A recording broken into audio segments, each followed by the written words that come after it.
Bienvenue Bandeko Balandi, il y a émission Parole à la Nation. Vous êtes nombreux aujourd'hui encore. Il y a Kolanda Biso Bandeko et Sikanyon so Bozali et Sikanyon so Bozwami na moko na lelo comme d'habitude bana Changu bana ya Moamba bana ya Lukunga bana ya Funa. Émission Nabino et Bandi Parole à la Nation avec Gani Kilasu Tozana Esengo ya Rosali sous liboso Nabino moko na lelo to sepeli makasi. En tout cas, vous avez été nombreux à nous suivre, notre dernier numéro au présenté avec Bino mardi passé. Et les autres Zokoba, bientôt là vous aurez notre numéro pour que Bobanda Kobenga Biso, Bobanda Kopé ça va point de vue Nabino. Par rapport, il y a, n'est-ce pas, vous voyez déjà au bas de vos écrans, il y a thème auto partager les lots nani agossil sa insécurité na Kinshasa. Réellement ezali deuxième partie topé suite il y a émission auto partager qui nabino awa mardi o eleki tozo koba na suite na yango lelo. Pourquoi? Parce que dossier il y a insécurité et makasi na ville Kinshasa.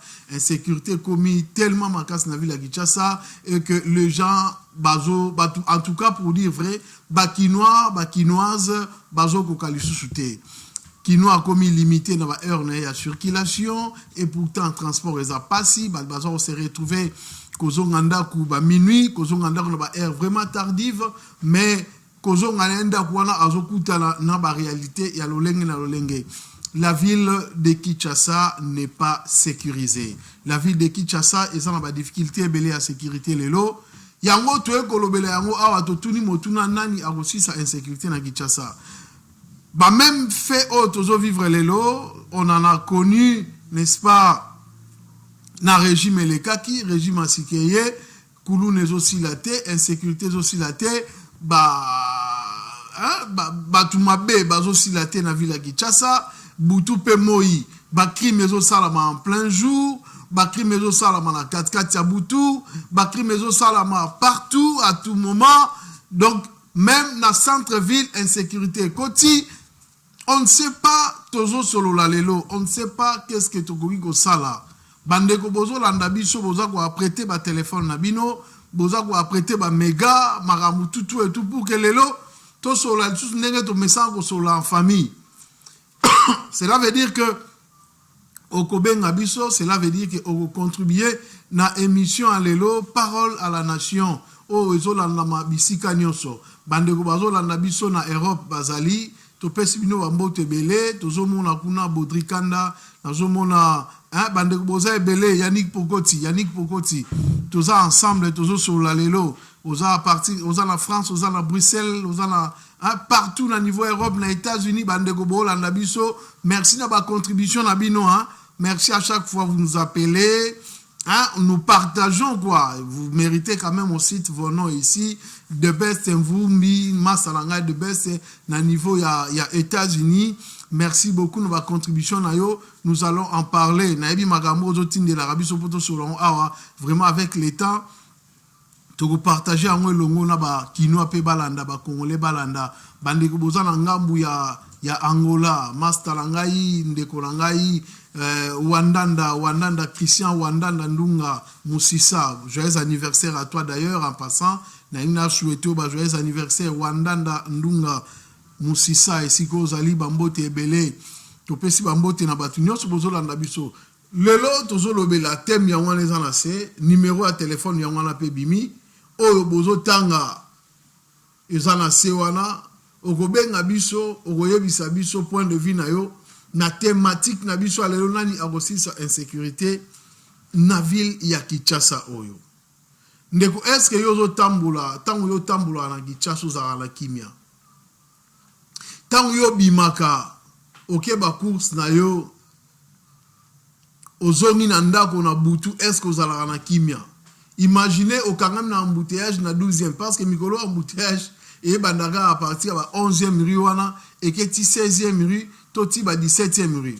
Embouteillage à makasi ya wana mikolo na limité. On se retrouve na limité à partir de 22h. Ndeko ok ne mikondo. Embouteillage est gagné à partir de 22h. Ok mikondo. Embouteillage est gagné à partir de 22h na 13e rue.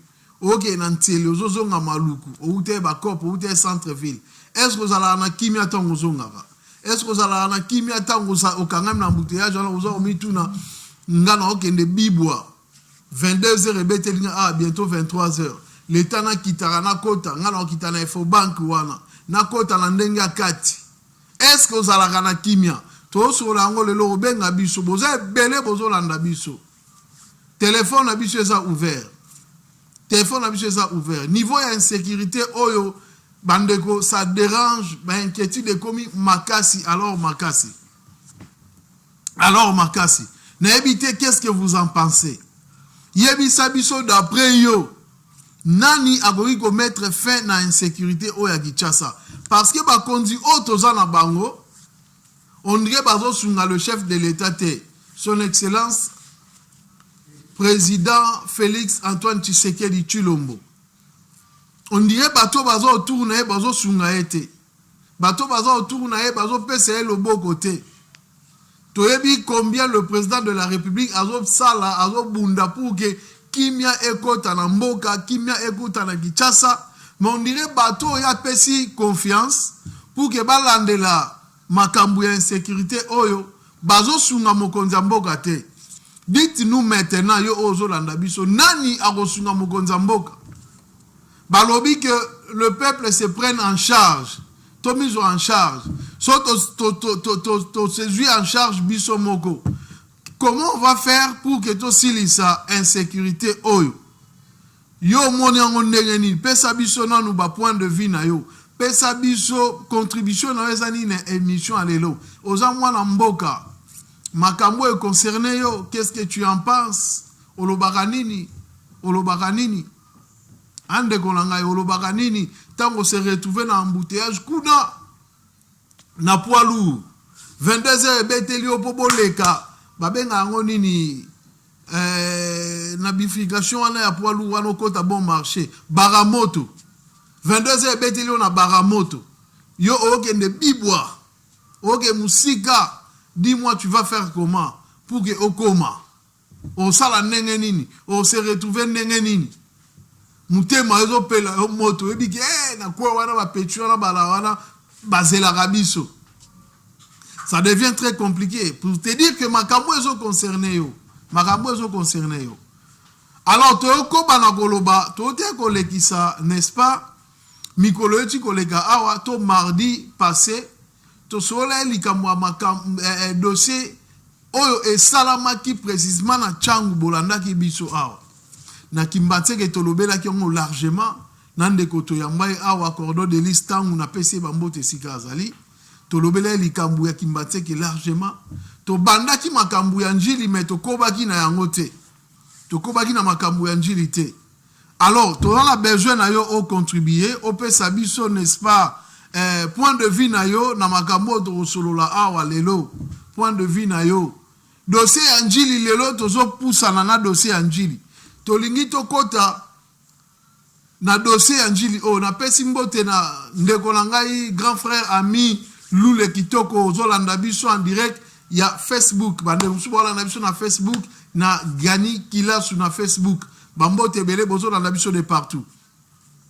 Dossier ya njili oyo ngana yo tolandaki première partie to ezalaki deuxième partie émission na biso lekaki lelo tozokoba na yango intrusion ya batu armée Ariel Makungu mon cher ami et frère Mbote Belozo Landabiso Esiko Ozali Ariel Makungu le pasteur hein pesa mama Simbote nzamba sunga samedi na oyana si shop na ya go grignoter côté voilà ça va faire du bien.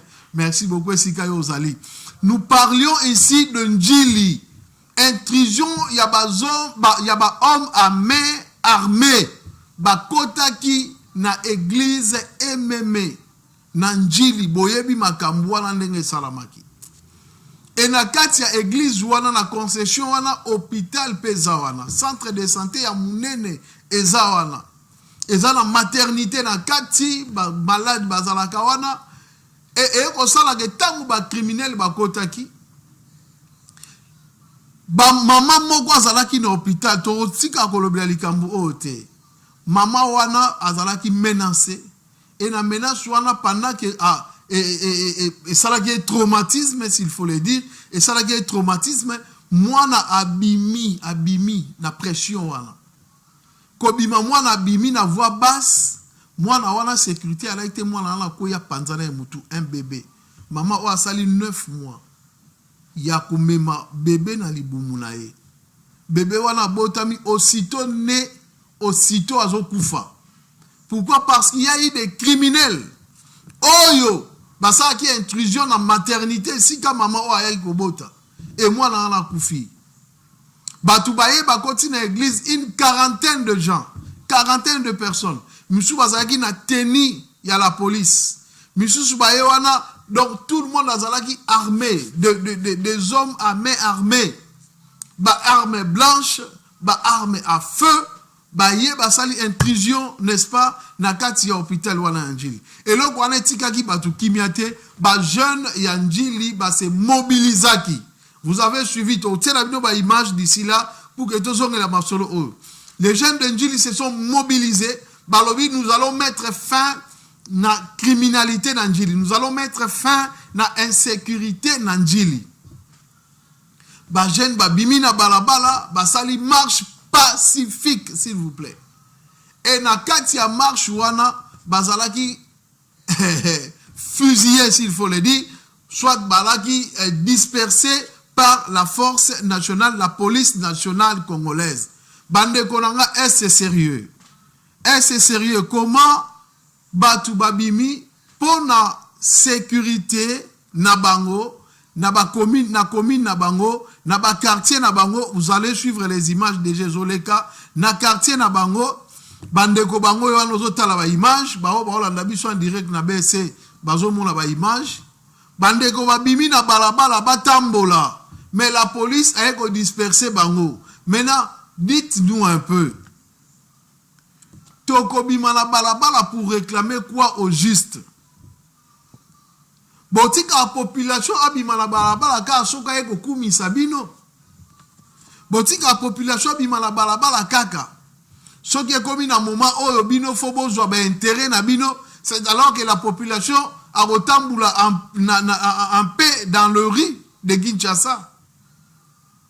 Quand il faut que la population réclame ses droits, quand il faut que la population hausse la voix pour parler d'elle-même, là, vous venez, Bobani ko disperser bango. En tout cas, ça n'a pas marché, et Simbagite, Nabananjili, mécontentement, Zalagi Makasi, et le bourgmestre de la commune d'Njili, en complicité dans la police nationale, ba disperser population Anjili o baki ko réclamer ba droit na bango population Anjili o baki ko télémela insécurité na commune na bango. Nous allons laisser de commun accord avec la régie, que la régie nous en parle, nous montre les images, à Tchesonanga un peu pembeni tolanda ce qui s'est passé à Anjili la fois dernière. Suivons en image ce qui s'est passé à Anjili. Votre agent des enquêtes approfondies dit tomber sur le coin marche pacifique contre l'insécurité.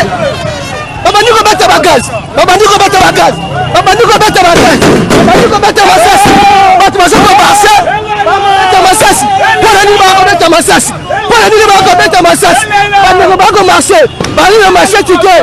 Pour ni ba ko bata masasi. Et que ça pas si nous avons pas la na Congo, toko tikate, toko loba. Mais nous avons pour informer, bino pas côté la biso, ba ko la police. A Kolanda. Pourquoi Kolanda? Pourquoi Kolanda? Biso toko travail, toko ça la biso.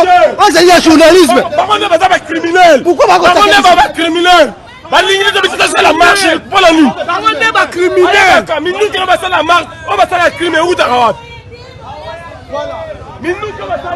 Mais pourquoi pas commettre un massacre? Moi ça l'entrepreneur et d'aller on est tout ça la rabine Nicolas Panso. Bon comme on a un risque auto courakana ngo ba commettre un massacre. Ba commettre un massacre, ba commettre un bagage pourquoi? Ba ne pas marcher normalement. Ba li na bachetité, ba li na minduki mais pourquoi? Bon ça pour intercaler bango ba ça là, on ezali marche pacifiquité. Pour la nuit commettre un massacre. Biso tozali awa. L'homme sauté, bâti la population marché. Depuis la police a complice. Depuis la police a complice na bango ton ndeli. Donc vous n'avez pour laquelle mais insécurité. Voilà. Dans ce 43 enquêtes télévision, votre chaîne des enquêtes approfondies dit Tomé, dit le Kouaï, marche pacifique contre l'insécurité. Babani ko bata bagaz. Babani ko bata bagaz. Babani ko bata bagaz. Babani ko bata bagaz. Batu baso ko marché. Bata masasi. Pour ni ba ko bata masasi. Pour ni ba ko bata masasi. Bani ko ba ko marché. Bani ko marché tike. Pour ni ba ko bata masasi. Et comme ça, on passe sur le moment na Congo. Tokotika te tokoloba. Ne tu la kawana. Pour conformer. Bino ba ko kota la biso. Ba ko mona la police. A Kolanda. Pourquoi Kolanda? Pourquoi Kolanda? Biso dogo travail dogo ça la biso. Oh c'est un journalisme. Pourquoi pas criminel? Pourquoi pas criminel? Balingi de biso ça la marche pour la nuit. Comment pas criminel? Minnu qui va ça la marche, on va ça la criminel ou d'arawat. Voilà. Minnu qui va ça la crime. Mais pourquoi pas commettre massacre? Policier ba criminel, ba policier ba criminel. Ouais, vous comptez Vos mères ça passe. Bon on dit Mboka. Félix Antoine Tshilombo Tshisekedi. Papa tala likambo oyo. Ba policier ba beta massacre pour to sala marche té. Na ebite to sali nini. Crime salema chaque jour en Angile. Chaque jour ba côté la bato ba boto la biso ba moto. Crime leki makasi. Toluka to sala marche ba policier bazo boya. Mokonzo mboka tala la lobela biso likambo. Masasi lokoto wana Rwanda tolembi kokufa. Papa président talela biso likambo tolembi. Masasi tolembi. Voilà bon message est comment pas konti. Ba komona en situation ekolika awa Nanjir. Donc voilà. Toi ya toko continuer. Donc netika moko te. Voilà. Voilà, nous sommes de retour sur ces plateaux de BSC Télévision, sur ces plateaux de Parole à la Nation. Vous venez de suivre, vous venez de suivre par vous-même. Vous avez vu ce qui s'était passé en Djili. Comment la police a dispersé la population, comment la police n'était pas d'avis que l'Indjulois puisse marcher. Et nous allons préciser ici, ce n'était pas seulement d'Indjulois, bana ki mbanseke bayaki, bana masina bayaki, ba accompagné qui marche voilà parce que il s'agit de Tchangou. Vous savez, il s'agit de Kinshasa. Moi je pense aussi que na ba initiative à Boé, ça ne peut pas s'arrêter. Na ba initiative à Boé, sengeli batuba se mobiliser. Bana njili boyo na matete boyo ki ke na njili ba ko marcher, matete boyo bo pesi main de soutien na bino. Bana limete boyo ki boye, bana masina boye, bana kimbateke boye. Cette forte main là, hein, ces fortes mains auto pesani wana, ça va faire en sorte que les choses changent na ville na biso Kinshasa. Et ça là que makambo changer belé. Parlons-en en tout cas, parlons-en. Vous avez suivi par vous-même ce qui s'était passé en Djili. Et je vais préciser, le même jour Oyo, marche Oyo Salamaki, dans Djili quartier 13, je crois dans avenue Kiveta, et ça par exemple avenue Oyo Ben Makasi dans quartier 13, avenue Kiveta, le même jour marche Oyo Salami, ba côté là qui batou, dans Djili quartier 13. Il y a eu des criminels au bagi ko côté là sous batou dans Ndaku, ba memi ba bien, bah, sali des autres, il s'est passé des choses le même jour au marché Salamaki. C'était compliqué. Bandeko, Tikana Bisabino que les choses se compliquent. Tikana Bisabino que ça devient très compliqué. Ndeko Langa depuis France, le spirituel Joe Makela a commis l'émission parce que tous en direct na Facebook a émis biso ah que trop c'est trop, il faut qu'on en parle. Voilà pourquoi to lo belango lelo le spirituel Joe Makela zo landa biso. Trop c'est trop, il faut qu'on en parle. Ariel Makungu depuis Lemba Salongo, lui il nous dit que le président en tout cas, doit nommer des gens par la méritocratie et non par le fanatisme. Le président a besoin d'avoir autour de lui des gens de confiance, des gens qui vont, n'est-ce pas, accompagner sa vision. sa vision. Ce qui est comment sa confiance, il y a chef de l'État, na mitema ya batulelo, ezali nini kocha sécurité na ville ya Kinshasa. Kocha sécurité na ville ya Kinshasa. Les Kinois sont en train de pleurer. Les Kinois se lamentent. Les Kinois sont na ba condition inhumaine aujourd'hui. Ça fait pas bien, ça fait pas bien. Alors bande konangai regardez ce qui s'est passé Nanjili dernièrement. Marche au Salami. Il y a une catégorie de gens, excusez-moi, Oyo Baza inhumain. Balé qui sa message pour dire que Nenge Zawana désormais Nanjili Moutounioso a marché. Moutounioso a sala erreur a marché. Nanjili akokutana na mouvement moko oyo bakosala en sorte que ba pénaliser bango soko ozala mwana mwasi bakosabote yo soko ozala mwana mubali bakosabote yo. Des choses se sont dit. En tout cas, je me réserve de dire certaines paroles. To source yamakamu. Oh, mais vous avez suivi ça. Donc, on empêche à la population de réclamer ses droits. Pourquoi? Parce que ça, dans la catégorie à Batumogo, oh, soi-disant, ils soutenir le chef de l'État. Ça, ce n'est pas soutenir le chef de l'État. Ça, ce n'est pas soutenir le chef de l'État. Quand vous dites que ceux qui vont mettre les sous au marché, ceux qui vont a marché les sous Nanjili, et qu'on de la bango, ça, ce n'est pas soutenir le chef de l'État. La vidéo est virale dans les réseaux sociaux. Allez-y vérifier. Non, nous n'allons pas continuer comme ça. Na Kinshasa na biso oyo, nous n'allons pas continuer comme ça. Na Tchangu na biso, to continuer pour être na monga na Moamba, to continuer pour être na Lukunga ni na Funa. Ni na Funa, on va pas continuer comme ça. Notre téléphone est ouvert. Vous allez nous appeler, vous allez contribuer à l'émission oyo. Le mardi oyo to salaki émission awanande godelista. Le même mardi, il y a eu encore des crimes Nanjili. Nous allons prendre cet appel qui nous appelle. Voilà, la personne est partie. Voilà, Bengabiso Toza en direct. Bengabiso Kobipete Toza en direct. Je précise bien Toza en direct. Appelez-nous. Nous allons recevoir votre appel et vous allez contribuer à ces numéros par na point de vue nabino na Markamu oyo yebi par rapport à la thématique autozo partagée. Alors dites-nous, nani akosili sa insécurité na Kinshasa? Nani aussi sa insécurité na Kinshasa? Nani akosili sa insécurité na Kinshasa? C'est la grande question qui se pose aujourd'hui. Parce que ministre provincial, il y a intérieur, Azali. Ministre national, il y a intérieur, Azali. Commandant la police, Azali. Basousiat na ba quartier na biso ezali.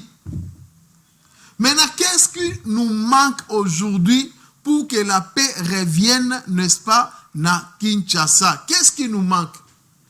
Parlons-en. Parlons-en. C'est parmi les ministères d'ailleurs où ils allaient bien subventionner. Ministère, il y a affaires intérieures. Ils ont un ministère où ils ont bien subventionné parmi tant de ministères au Congo. Mais qu'est-ce qui nous manque? Pourquoi on n'arrive pas à maîtriser le criminel Namboka?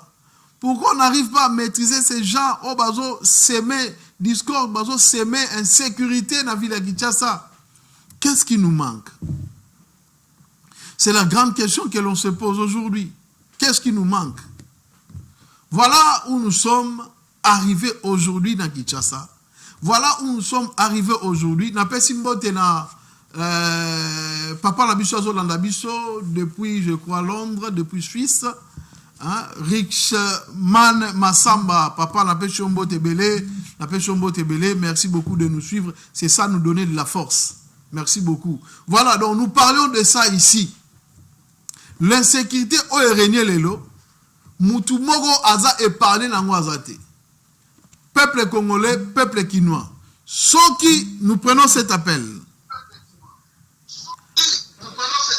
Alors bonjour et bienvenue aux en direct na BS Télévision. Obengi biso wapi. La personne est partie. Ndeko Tsol ngobenga biso tala crédit na yo bien, tala méga na yo bien. Nous sommes en direct de BLC. Benga biso même na WhatsApp. Benga biso na appel classique. Torozo Torosolo là. Voilà, je disais ici, personne n'est épargné dans l'insécurité où ils ont régné dans la ville de Kinshasa. Personne n'est épargné dans l'insécurité où ils ont régné dans la RDC. Ce qui est au Kani Maboko Lelo, il y a pas que ça na bandeko na yo tamsu batamula na butu. Il y a pas que ça na bandeko na yo tamsu ou bien yo moko okobima. Ba imprévu zali. Ba imprévu zali yaya. Lelo na Kinshasa ezalaka, outi ozana Kingasani, ozo kende centre-ville, au sali 2 heures du temps. Nous prenons cet appel. Alors bonjour et bienvenue. Nous sommes en direct sur BSC. Bonjour oui, maman. Bonjour. Bonjour maman. Ben biso wa pipe kombo nani. Oui. Abenye bino na commune Serembao. Comme la maman Brigitte. Maman Brigitte, toyambi yo lobi nini? Oui. Oui, maman, beaucoup excusez-la pour la voix. En tout cas, papa, pour l'insécurité à Kinshasa, moi, ezalité. Semaine passée, tout le monde a qui makamboleka ki na nzela 24 heures. Bakuluna bakangi nzela. Bakuluna donc gamba ba machette. Bakangi nzela. Donc batila kuna kutakuna batati moye batbaleka zate. Bazo sala sala bango à l'aise. Voilà la 24. Oui. En tout cas, le député national, Zambeli Mbisa Bango, nous sommes pour la ministre de l'Intérieur. Nous sommes en passe. Bango, nous avons la ville, nous avons la cité, nous avons souffert. Bango, nous avons la bango, nous avons la bango. Merci, merci beaucoup, maman Bengi Biso, Apesi Biso, précision et loko moko. Dossier Outiko Lekana 24 heures très récemment. Bandeko 24 wana eza no loin na centre-ville. Bato baza na lingwa la po bima boulevard du 30 juin et ça là est 5-10 minutes. Voilà, nous prenons encore cet appel. Allô, bonjour, vous nous appelez d'où? Vous êtes en direct. Numéro ezo bipé biso, je vais dans otanga numéro oyo. Ndeko soko bipé sous na otanga numéro non la télévision. Tous en direct, nous sommes dans des choses sérieuses. Alors évite ce que tu fais là. Évite ce que tu fais là, nous allons autant un numéro dans la TV comme ça, les gens vont comprendre que ozo bipé batou. C'est pas bien. Ba criminel ba sali désordre na 24. En plein jour, bande kolangay. En plein jour. Donc pour dire que batou moko ba sangani ba bloqué ba kanginzela na ba arme blanche. Finalement tous en jungle. Tozana Mukili. Nous commençons à réaliser petit à petit comme si la RDC est juste un coin dans une forêt très reculée. Nous prenons cet appel. Dans une forêt très reculée. Alors bonjour Ndeko, Oben Biso Wapi Tozan direct na BLC TV. Alors bonjour Ndeko, Oben Biso Wapi Tozan direct na BLC TV. Matete. Ouais, depuis Matete, Topesi Binombo te bana Matete. Ndeko lobi nini tozolanda yo direct na BLC.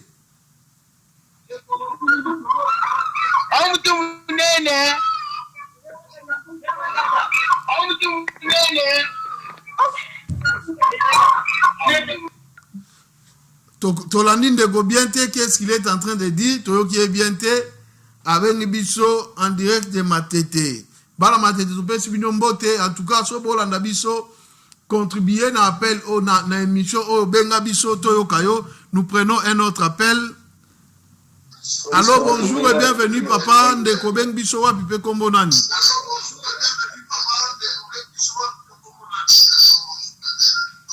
Allô? Allô? Oui papa, on est en direct dans BC Télévision. Ben Bisowa Pipe Kombo Nani. Comment Jossard? Papa Jossard, Ben Bisowa Pipe Tozo Kayo. Moi devine Ezanine Lelo. Toza na kindele pena insécurité za makasi papa insécurité dimanche kutu kulu ne bundamaki Oben biso depuis kindele tozo yoka yo lobi nini insécurité na kindele insécurité insécurité eza makasi papa na ngai. Ok, voilà na kindele bande kwa kindele tope sino pembote toza elongo na bino. Message na ya papa leki.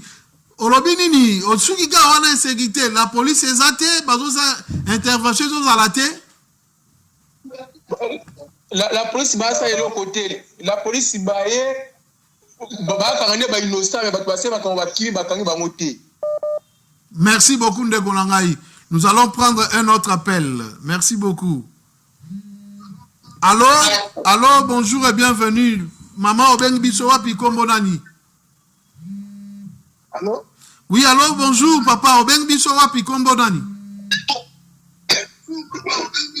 La bengi bino a parti Anjili. Outa Njili, ban Njili nde tozo luka bino parce que makambo ezo concerné bino particulièrement. Yebisa biso, longwa mo pembeni ya télévision na yo.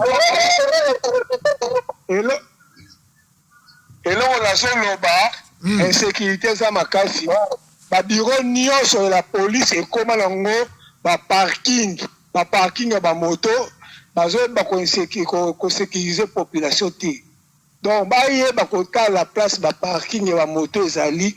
Donc bureau nyonso la police et comme nango parking ya mituka et comme nango parking ya ba moto. En plus de cela, gouverneur de la ville, il faut voir ça là, tout le gouverneur de la ville, là, Israël Kantou Oyo. Donc, à ça là, et l'autre côté, donc, et l'autre côté. Merci beaucoup. À la boulevard. Donc, bah, sens contraire, ça là, à tout moment, la police, quand tu vois même dans l'Apocalypse, et comme il péage. Donc, si on a il faut payer ça mbongo. Comme on créer un embouteillage. Pour la payer ça mbongo, avant on va le mutuka, on paye 1000 francs au leki. Bolobi, bongo. Gérer circulation. Allô? Oui, allô, Tozolando, papa, continuez là, continuez. Donc, comme on crée un embouteillage, donc provoquer, bango moko. On n'a pas créé un apocalypse awa. Donc, bango va au télémawana, donc bango senga mbongo, avant baluka au pesi bango mbongo. Au tourner. So pesi mbongo te bakeke ko fait tourner kuna na bitabe. Na bitabe kuna. Zomon. OK. OK. Donc, la police comment avoir parking. Donc, insécurité comment makasi. Donc, mais Sanjila Zolo Banini. Il faut l'ongolayer, et l'autre côté, avec homme du terrain, avec la terrain, et l'autre côté. Wana bourgmestre. Voilà même gouverneur. Il était à la ville de Kinshasa. Donc, avant, il va pouvoir assainir ville à Kinshasa. Hein? Récemment, pour la République à Outia, la commune Anjili, mais c'est catastrophique. Merci, papa. Zala connecté tolobela likambwana ya descente ya président lelo peka d'ici là tozo kota likambwa descente ya président na Njili wana tozo lobela ngo peka lelo na promettre yo. Nazo rappeler les sous, na ko rappeler les sous. Voilà. Merci beaucoup, merci beaucoup. Merci beaucoup. Bana Njili bazolanda biso, bandeko na kindele babengi biso, ba na matete babengi biso. Voilà, nous prenons un autre appel en direct. Allô, bonjour. Vous êtes en direct de BSC Télévision. Vous appelez d'où?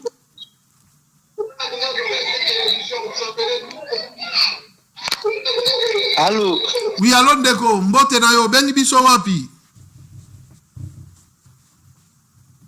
La personne est partie, la personne est partie. Balanjili babengi biso, bazo benga biso na kindele, bazo benga biso.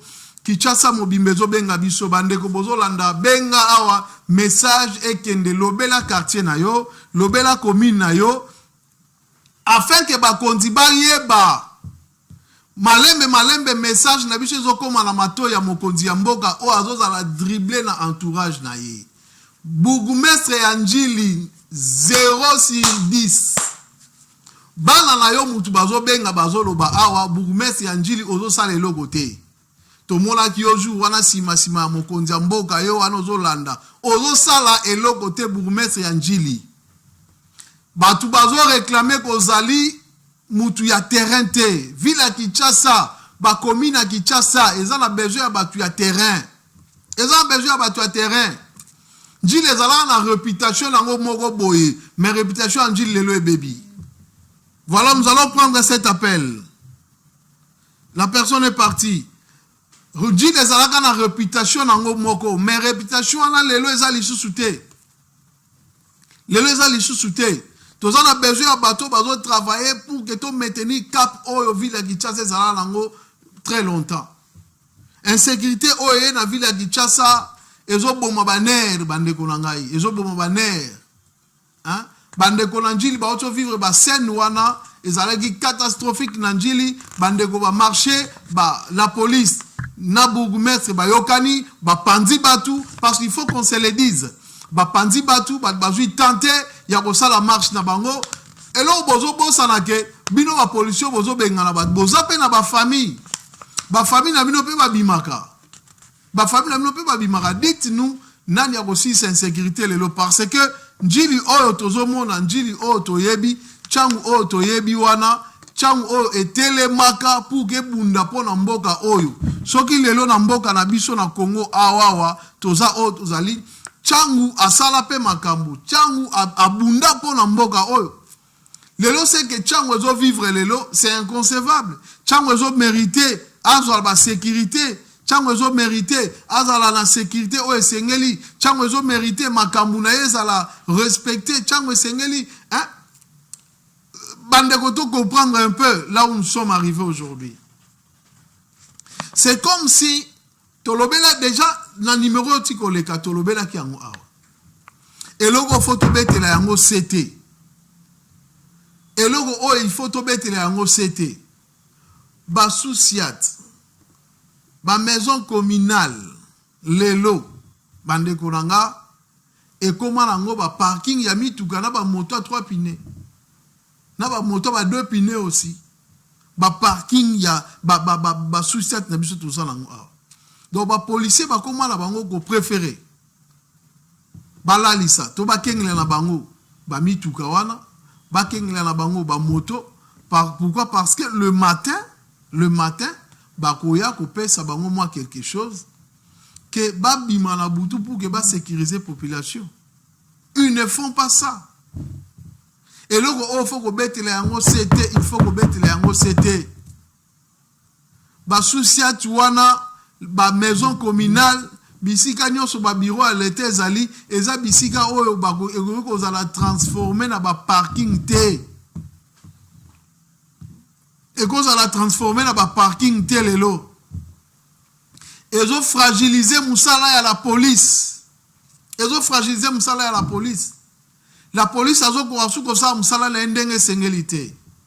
Bande konangai toko musika na makamu oyo. To perdre bande ko belé. Misusu bakata ni maboko, misusu bakata ni makolo, ba inapte bakomi ebelé à cause de l'insécurité na mboka. Certaines personnes n'arrivent plus à gérer leur foyer. Pourquoi? Parce qu'elle est devenue inapte. Parce que bakata ki eloboko nanzela pa kuluna. Parce que bapanza ki mutu nanzela pa kuluna. Parce que basala ki ndekolanga.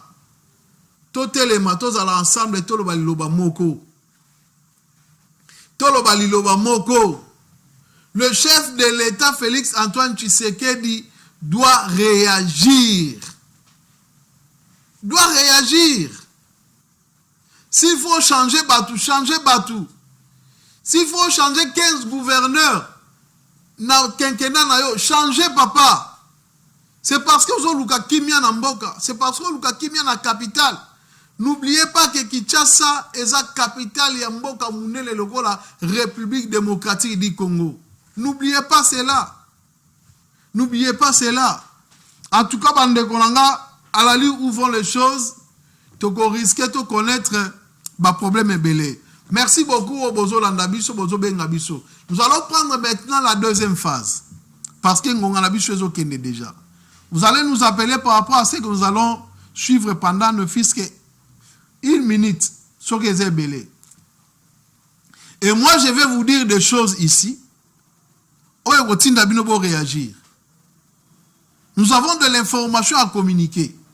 Ça va vous inciter à réagir. Alors, nous allons prendre cet élément à partir à régie. Vous allez voir. et tozonga awa. Régia balancé. La commune de Ndjili dispose désormais d'un nouveau bâtiment administratif qui n'a rien à envier à l'ancienne bâtisse coloniale construite en 1957. C'est un véritable joyau architectural sorti de terre en 24 mois qui servira de maison communale. Le président de la République, Félix-Antoine Tshisekedi Tshilombo, a personnellement fait le déplacement pour remettre les clés du bâtiment à ses utilisateurs. Accueilli à son arrivée par le ministre des Infrastructures et des Travaux publics, ainsi que le bourgmestre de Ndjili, le chef de l'État a visité les différents compartiments de l'édifice. Ce n'est plus un simple bureau municipal, c'est le symbole d'une renaissance. L'infrastructure abrite de nombreux bureaux administratifs, des salles de réunion équipées, un commissariat de police, une bibliothèque, un espace dédié à la Croix-Rouge, une cafétéria, ainsi que des sanitaires publics. De prime abord, je dois rendre un hommage le plus vibrant à son Excellence Félix-Antoine Tshisekedi Tshilombo, président de la République, chef de l'État.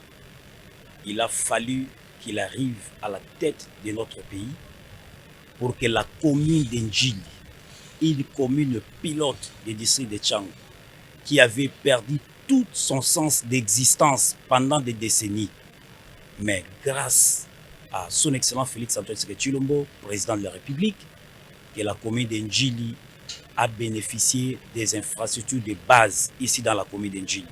C'est grâce à la vision éclairée du président de la République. La commune d'Ndjili, aujourd'hui, va fêter sa renaissance.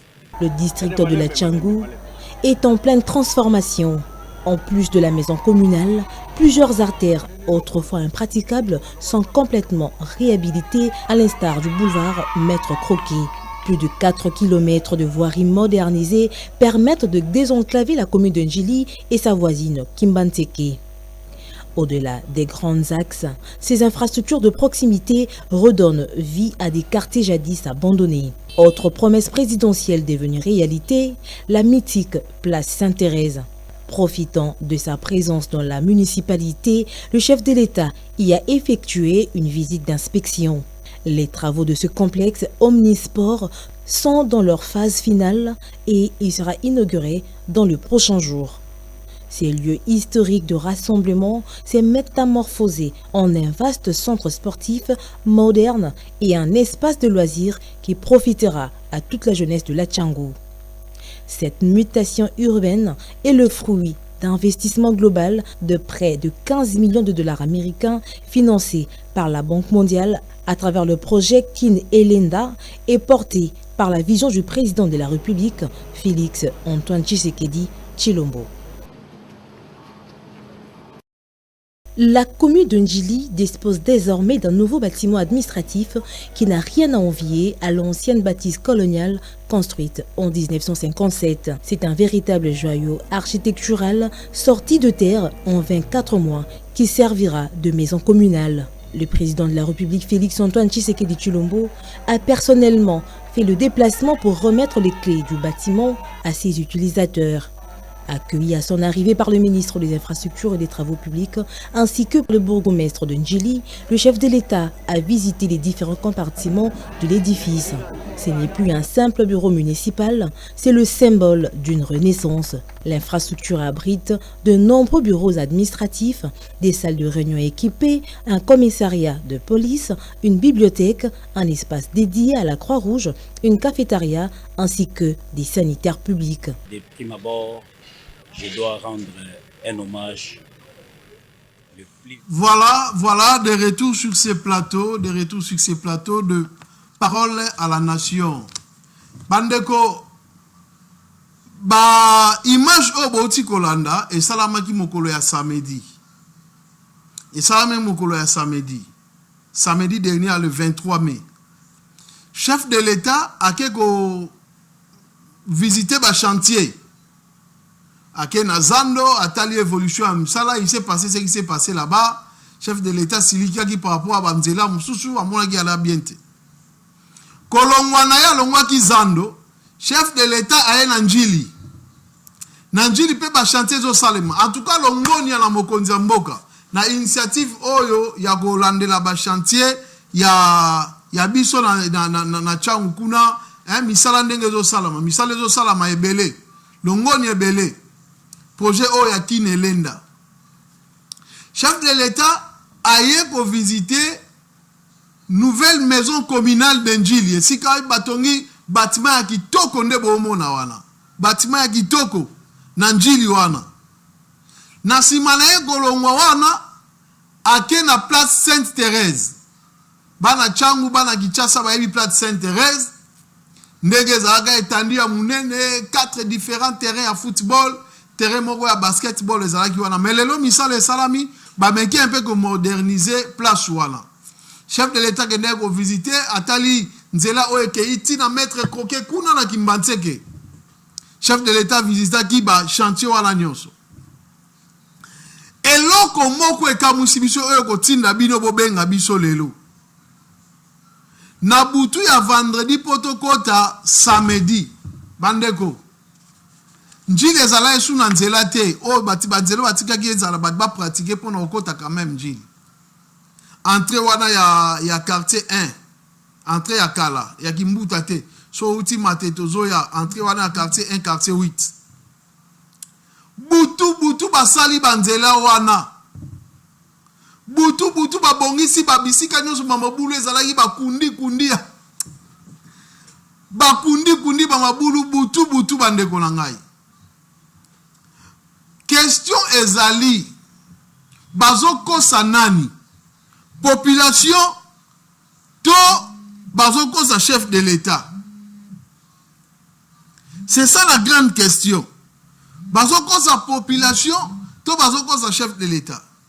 Misala na ville ya Kinshasa basala kayango pour la population to pour la chef de l'État? Parce que ton bayoki chef de l'État zakoya ne bango ba aménager makabupu ke ba bongisa nzela. Population bandi kolela banda mukolonini pona banzela wana ya Njili. Population bandi kolela banda mukolonini pona banzela wana ya Kimbantseke. Oh basala gâté. Donc nous avons compris que ba dirigeant na biso ya Congo baza mitema mabe. Ba dirigeant na biso ya Congo baza mitema mabe. Na pesi mbote na Nasser Makwala, na pesi mbote na Gelor Makondo à kota bambote bele bande bola na biso en direct na Facebook. Ba dirigeant na biso ya Congo baza mitema mabe. Population le la kabutu pe moy. Nata ya mbula awa nzela ya kolegeza kite sika ko chalo kolezate. Population zo lela mbula bose la biso nzela bo mutazo yo kabango azate. Bazo beta kara. Mais chef de l'État surprendre abi nazo ya Njili bande ko butu ba ménager ba engin ba ménager ba énergie pour que ba ya ba kunda ba mabulu nyonso mona na Njili wala. De qui se moque-t-on? Bozo kosa nani? Bozo tchola nani? Ça ezako kosa chef de l'État. Ezako tchola chef de l'État. Parce que biso population te yebi que place wana ya mabe. Biso population te yebi que place wana nzele zalagite. C'est le chef de l'État en arrivant qu'il a cru que place wana zalaga bien. Vous avez menti au chef de l'État. So, papa gouverneur de la ville de Kinshasa, papa Bumba, tu as menti au chef de l'État, moi na ya maman Mat. Qu'on se le dise. Tu as menti au chef de l'État. Monsieur le ministre, il y a ITP, je sais comment ITP, sur ITP. Tu as menti au chef de l'État. Chef de l'État, il y a habité que nous allons aller dans ma bouche, Toyebi. Toyebi que boye ko sa musala na butu. Vous avez menti au chef de l'État. Vous voyez quel genre de dirigeant autour na bango na ville ya Kinshasa. Bana Njili bayebi makambo nga na zoloba. Bana Masina bayi makambo na zoloba. Bana ya Kimbantseke bayi makambo nga na zoloba. Parce que bakoto ya kababisika wana. Bakoto ya kababisika wana. Moi j'ai reçu des appels très tôt le matin. Très tôt le matin. Samedi wana. Pour nous dire que voici, il y a ceci, il y a cela. Njili tala beko sa misana butu bolo bela biso makambo bazoko sa les chefs de l'État bandeko nous devons protéger les chefs de l'État na maboko ya batu oyo bazali ko dénigrer to ko bebisa vision ya chef de l'État pour la ville de Kinshasa. Nous allons revenir sur ce sujet. Namikolo Zali Koya. C'était votre émission Parole à la Nation. Nous sommes contents, toujours contents d'être devant vous, d'être parmi vous. Namokolo Yalelo Lisusu. Ça a été un réel, un grand plaisir pour nous de partager ce plateau avec vous. Vous nous avez appelés, vous nous avez suivis, vous avez aimé. Ça fait plaisir. Topesani rendez-vous mardi prochain. La même chaîne, la même heure, 10h30, avec Gani Kilachou, émission Parole à la Nation. Topesi binombote, pe botikala na kimia ya kolo Yesu. Tokutani, semaine ezali koya.